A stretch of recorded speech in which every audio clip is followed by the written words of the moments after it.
There's been some bad news coming out of Iraq, but we finally got a little good news. The Peshmerga fighters have gotten some ammunition and some weapons. The Iraqi army seems to have stiffened its resolve. And guess what? They recaptured that dam in Mosul that was threatening the entire country.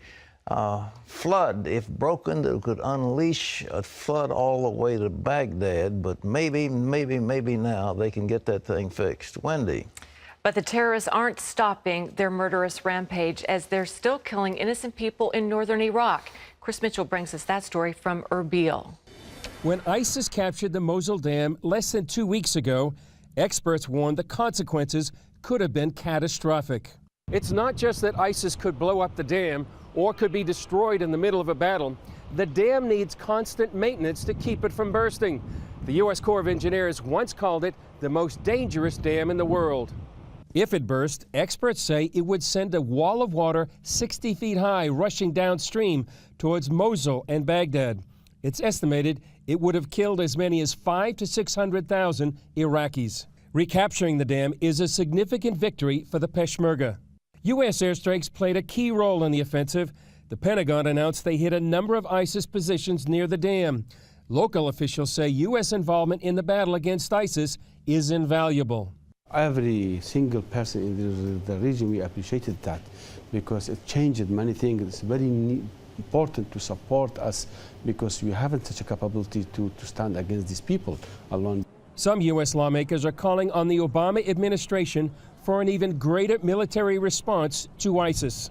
Frankly, we need to do everything we can to repel ISIS. I don't think we have the luxury of putting our heads in the sand and saying, well, it's over there, and we're not going to do it. I think what we're doing now is effective. We've got to do more of it. And ultimately, we may have some boots on the ground there. Not something I want, but you know what? We have bad choices, and the worst choice is to do nothing. Unfortunately, President Obama bugged out of Iraq, and that was a strategic and historic blunder, and we're seeing the results of that. So right now, what the president has to do is he has to assemble a coalition of the willing. The U.S. might find a willing partner in British Prime Minister David Cameron, who warned against the poisonous influence of ISIS in Great Britain. In the meantime, ISIS continued its murderous rampage throughout northern Iraq. Another massacre, this time in the village of Kocho, that followed a gruesome, barbaric, and predictable ISIS pattern. They separated women and children from the men. They put women and children in a hole and put the men on another side. They took their IDs, gold, and properties. Then they took the men, group by group, outside of the village by cars and killed them, until no men were left in the village. ISIS gave the residents of Kocho a deadline to convert to Islam. They gathered the villagers in a school and promised they could leave. Then they began to murder. Tens of thousands of Yazidis have already fled the ISIS rampage and found refuge in a number of UN refugee camps. ISIS targets minorities like the Yazidis and Christians in its grisly drive to establish an Islamic State in the middle of the Middle East.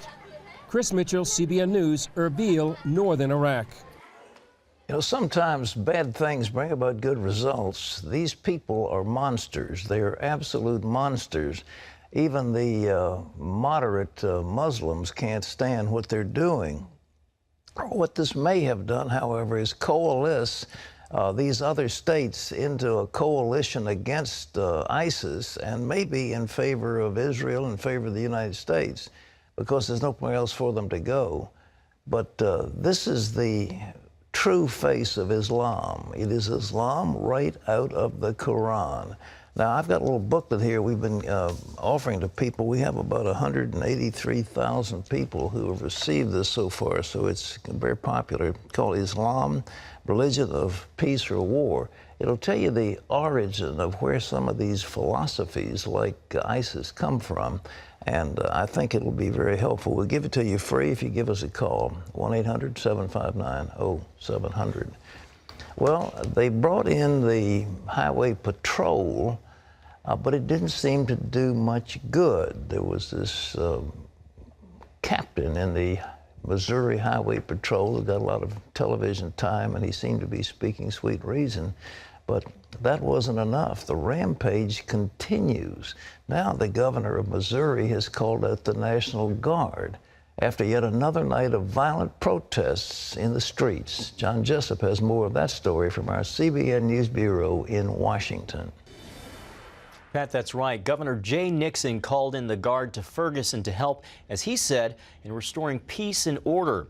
The city has been the scene of unrest following the death of Michael Brown, an unarmed black teen killed by a police officer just over a week ago. Police say Johnson and Officer Darren Wilson had some kind of altercation before the shooting. Sunday, hundreds attended a memorial service for Brown. On the streets, peaceful protests gave way to chaos as marchers clashed with police in riot gear. Police and armored vehicles launched tear gas and smoke canisters into the crowd. There were shootings, looting, vandalism, and other acts of violence. We had to act. Meanwhile, the uncle of Michael Brown says his nephew would oppose the violence plaguing the city. Pastor Charles Ewing told his congregation, rioting and looting is not the way, but Jesus is the way. Texas Governor Rick Perry says he did nothing wrong and didn't deserve to be indicted on felony counts of abuse of power. And as Dale Hurd reports, both conservatives and some liberals are criticizing the charges. If I had to do it again, I would make exactly the same decision. Texas Governor Rick Perry is not backing down after being indicted Friday by a Texas grand jury. His misdeed? Cutting the funding for a district attorney, Rosemary Lemberg, who was arrested on a DUI and then acted belligerently toward police. I did what every governor has done for decades, which is make a decision on whether or not it was in the proper use of state money to go to that agency, and I vetoed it. The indictment, barely 2 pages, has been condemned as politically motivated, with both liberals and conservatives coming out in support of the governor. Liberal Harvard law professor Alan Dershowitz told Newsmax that everybody, liberal or conservative, should stand against this indictment.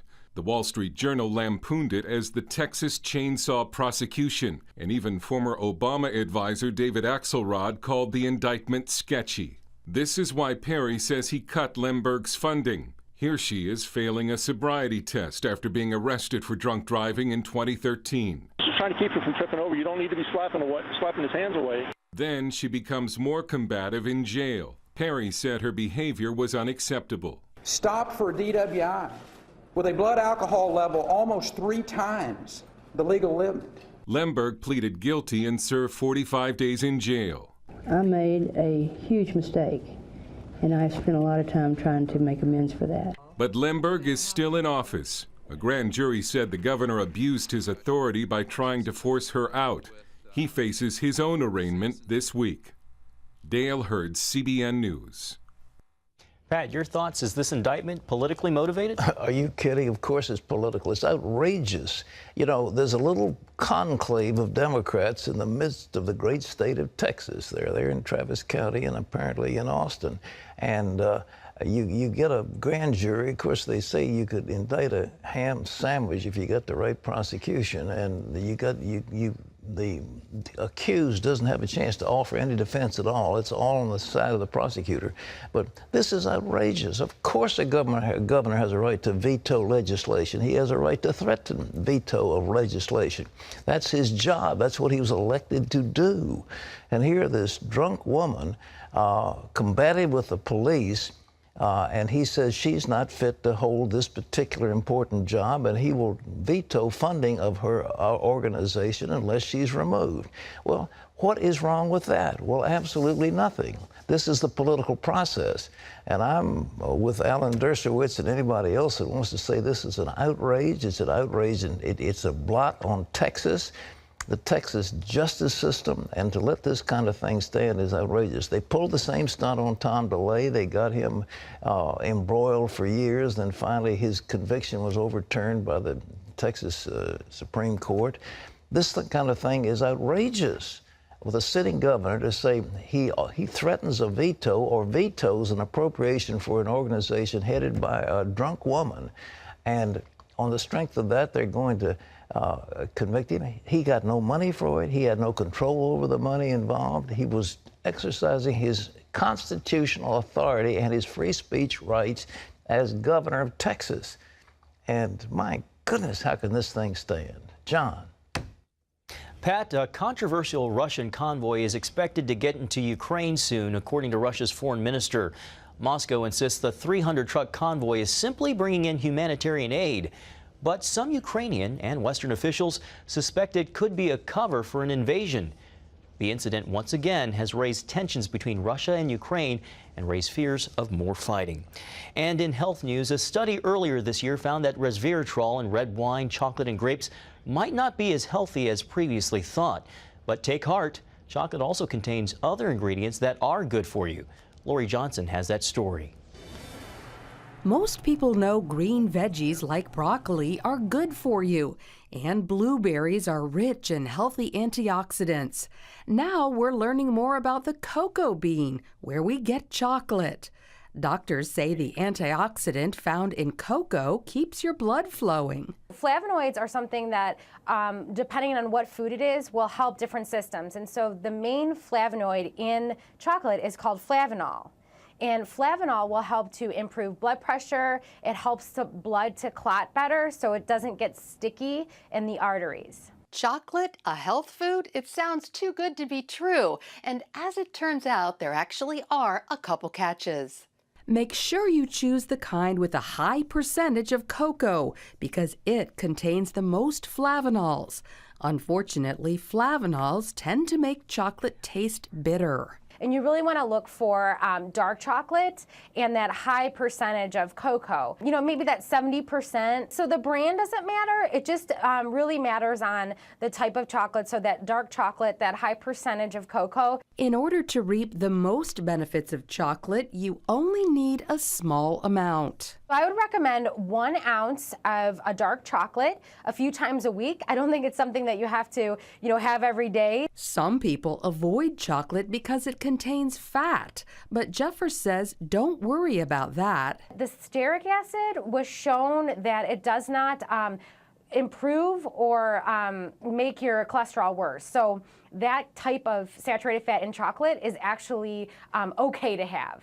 So chocolate can be good for you. Just go dark and enjoy it in moderation. Lori Johnson, CBN News. Pat, if I remember correctly, don't you have a piece of dark chocolate daily? If I can get it, absolutely. It takes away any craving you have for sweets, too. It's one little square or 2 or 3 little squares of that stuff. It keeps your blood pressure down, makes you healthy and happy, and promotes domestic bliss. Promotes domestic bliss. Absolutely. Well, guess what's going with me to the top of Kilimanjaro? Dark chocolate. Good for you. I don't think I'd make it without it.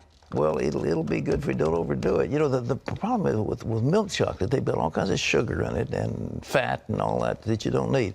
But the 72% plus, if it gets too much, it gets a little bitter, but 72% is nice. 72% it has some sweetness to it. It's very nice. They've got something in there. But anyhow, I'm all for it. And my blood pressure is down so low you can't believe it. It's just terrific. Wow. I've always had naturally low blood pressure. Well, you don't need dark chocolate then, but climbing that dumb mountain, you probably need all the help you can get. All right. Hey, when you want to leave? 3 weeks from now? 2 weeks? 2 weeks. 2 weeks from now? 2 weeks, yeah. You promise you'll come back? And there we are. There's the mountain right there, and the giraffes are going to be down below. And if anybody wants to follow me, they can check out my blog, Wendy's Heartbeat. Did you see Heartbeat. that woman that broke into a zoo and she got kicked in the head by a giraffe? I didn't think they kicked people. I don't know. I'm going to go on a safari while I'm out there, too, so I hope that doesn't happen to me. Don't get bit by a lion. Don't get... You sound like my dad. I'm trying to look after you, dear.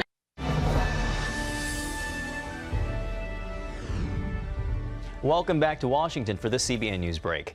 The U.S. Navy has ordered that the Gideon Bibles removed from lodges earlier this month be returned. They said the decision to remove the Bibles was made without consulting senior leadership. The removal was part of a new policy from Rear Admiral Robert Bianchi with the Navy Exchange Service Command. The American Family Association said the move came after a complaint from the atheist group, the Freedom from Religion Foundation. A short film from CBN's Chinese ministry website, 7G.TV, won the highest award at a gospel film festival in Asia. The award was presented at a ceremony in Taiwan at this year's Global Chinese Gospel Short Film Golden Eagle Awards. The theme of the contest was Father. CBN's film focused on a father's love for his adopted son who had a life-threatening tumor. The purpose of the Christian Film Festival is to encourage Chinese churches and Christians to use the power of digital media and film to share the good news. Well, you can find out more about what CBN is doing around the world by logging on to cbn.com/international.